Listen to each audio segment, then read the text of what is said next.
Welcome. I'm Carl Kletzky, and this is a project I created for my data visualization class at IUPUI.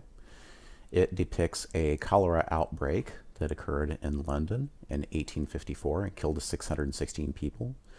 The reason we're studying this is because physician John Snow had a theory that the disease outbreak was related to contaminated water, and he created a map similar to this one that showed the deaths in relation to the water pumps in the area, which are depicted on this map as the black diamonds.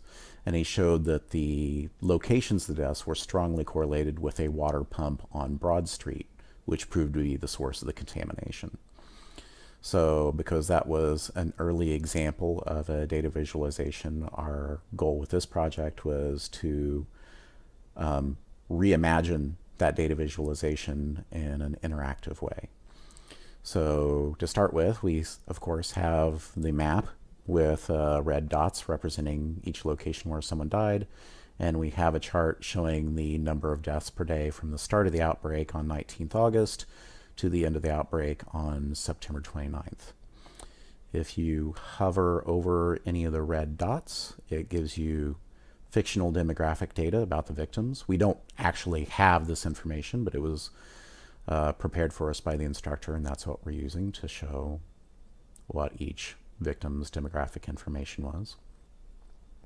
If you hover over the timeline, it shows the deaths that occurred that day and on each previous day, so you can see the deaths fill in on the chart, even on September 1st, which was a very bad day.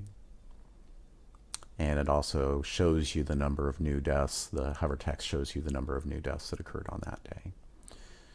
I've also added the ability to differentiate the deaths by gender, and you can click on each gender label to reduce the opacity on the victims that you are less interested in, so that the demographics you're more interested in do pop out. Similarly, I've provided the ability to differentiate the victims by age. So for example, you can, if you were just curious about the oldest and youngest victims, who are the demographics that are hardest hit by the outbreak, then you can do that. I've also made the design responsive, so if you resize the page, if the page is a different size, then the graph resizes with the visualization resizes with the page.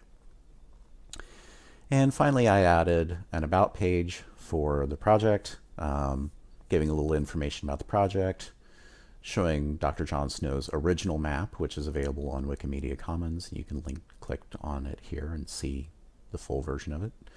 Talk a little bit about my design process and some interesting things that I discovered about the death data that was provided. Thank you very much for taking a look at my project.